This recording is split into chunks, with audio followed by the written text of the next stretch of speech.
Welcome on board Pankaj Pandey as well and find out what his opinion on the market is. Pankaj, hi, good morning. Good to have you on the show. What's it looking like so far? We've made 2 weeks of a recovery. Does it seem like it's going to sustain? Yeah, hi, good morning, Aisha. Thanks for having me. I think, overall, the volatility on the global front could still persist for some period of time, and which is why there is not expected much of a relief on the FPI selling. Domestically, earnings have been okay and not really great, but our sense is that first half we have seen earnings growth of 5%. Second half, ideally, it should be better, of about 8 odd percent. So full year, we could be about 7% kind of a growth. I think with most of the domestic elections done, only Bihar is spending for this year. Our sense is that earnings are going to normalize to mid-teens, and market also accordingly would sort of deliver those kind of numbers. But having said that, yes, volatility is definitely going to be there in the markets for some period of time, at least for a month or so, till the time we get decent clarity in terms of what kind of tariff Trump is looking to sort of put. Uh, what do you make of last week's consolidation? Is that real, or we could slip back into volatility again? So, Nikunj, we have been expecting of some bit of relief rally, but I think given the way that volatility is still persisting, which is where I think the confidence is yet not there in terms of a short covering rally to be sort of driven. And which is where I think probably a month or so till that time, I think we'll have some clarity in terms of tariff because the Trump has literally paused the tariff. Again, we are hearing that some bit of a tariff is going to be levied on the steel sector. Again, a lot of these developments are work in progress, and which is why I think volatility is going to persist. Naresh, is there a trade in banks clearly post-credit policy? I mean, all the event risk is behind us now. So we have started seeing some stocks taking a reversal. So you have names like IndusInd Bank, which has started reversing. So there is a trade over there. And there is Kotak Mahindra Bank, which is trying to cross a 4-year high. So overall stock specific trades are there. Many of the smaller banks have corrected almost 40% from the top. So there could be if there is a follow-up price action on a RBL Bank or IDFC First Bank, which have started recovering, there could be a trade. So overall banking as a space looks very interesting, but I would prefer something like a Kotak Bank for low volatility or IndusInd Bank in terms of a risk appetite. Kotak Bank for low volatility. Kunal, is that your reading as well? Is Kotak Bank looking like the most stable of the lot? It's looking more stable of the lot. It's looking more stronger relatively. So we were doing this analysis on Friday that which are the banks which have been looking quite strong and where the texture has changed. And Kotak Bank, even from the September 2024 highs, has done relatively strong. And then we look at this on a YTD basis, that stock has been looking quite strong, and it's been one of the outperformers, rank outperformers from the banking lot overall, as well as from the private sector banking names. So that itself gives you that gives that edge towards Kotak Bank. And the best part is that post the result move, when the stock moved with a gap of some 6-7% up higher from 1750 levels to 1900 thereabouts, we've not seen in the last 3-4 weeks or in the next 3-4 weeks post the result week for Kotak Bank, that the stock has closed that gap. So that itself indicates that buyers are remaining intact into the stock price, and we've seen consistent pattern of higher highs being made for Kotak Bank. That I believe is a sign of strength. We're also discussing IDFC Bank, I think. Yeah, IndusInd Bank, IDFC First Bank. These are the two names. So two names which could outperform in this rise. Yes. In this market patch. Correct. Pankaj, what is your view on Kotak Mahindra Bank? I mean, I'm asking someone in ICICI to talk about Kotak Mahindra Bank, but that's okay. Just the stock, not the service.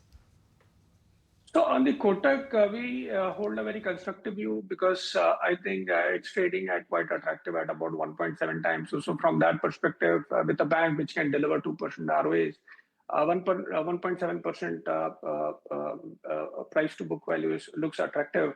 Banking in general relatively looks better to us. One, from the perspective that risk reward is good. The LCR norms, I think we can get comfort there. The only challenge is that the bulk of the FI selling happens in BFSI space, and which is why this segment is yet to sort of perform. I think whenever that sort of halts, banking would be the first one to sort of bounce back, including Kotak Mahindra Bank and HDFC Bank. Let's address some of the other newsmakers as well then. And, we were just flagging off earnings from an LIC, Sun TV, Amara Raja, Fortis Healthcare, blowout set of numbers there. Pankaj, I don't know if you had the chance to look at Fortis's numbers or not.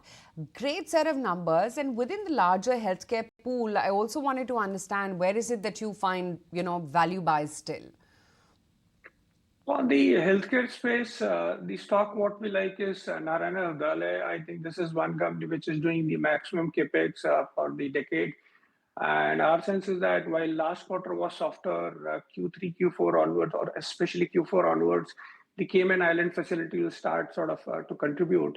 So that is our top pick in the overall space. In general, we like this space because I think overall sense is that this is one of the few spaces where you can easily get 13-14% kind of earning CAGR growth. And valuations, while are sort of on a higher side, but our sense is that from a consumption perspective, this is one segment which looks attractive with relatively less volatility compared to what you see in the typical healthcare space. Okay, that's that. On Friday, which I can see can be, flagged off. Pankaj, do you smell a trade in crude beneficiaries? Because crude now decisively is headed lower.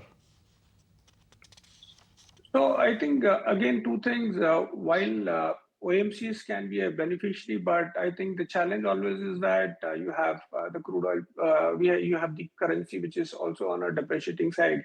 So which is where we are still not too sure in terms of the kind of overall impact, because eventually it will impact inflation as well. And it's very difficult to sort of say that some of these OMCs may not be forced to sort of take their prices down, which could impact the marketing margins.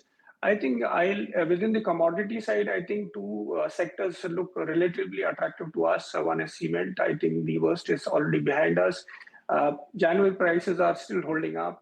And I think overall domestic growth is expected to be better in the second half or in the next few months. Steel is another sector where we feel that the steel prices are at a 4-year low. And probably this month we could hear something on the safeguard duty as well. And that can provide some bit of a decent delta to some of these steel players. So I think these two pockets within the commodity look relatively more attractive. Okay, that's the take coming in on some of those steel players. Lots of Pankaj from within the entire auto pool, and I'm going to keep two-wheelers outside of that. Does iShares look like the strongest bet? In fact, I think post-budget tax benefits and also the prospects of 8th pay commission, we feel the entire auto, the two-wheeler and the four-wheeler pack looks attractive. iShares within that has been sort of doing very well. And if you look at the Jan numbers, they delivered about 20% kind of a growth. So they're already clocking 90,000 plus kind of a monthly volume. And I think they are one of the best plays from the premiumization perspective. So I think that is one stock which we like. Besides that, I think Bajaj Auto has corrected decently well. So that is another stock which we like. In general, I think even the four-wheeler pack looks attractive. Recently, we have upgraded Maruti to a buy because of the tax benefits and the potential benefits that can accrue from the 8th pay commission.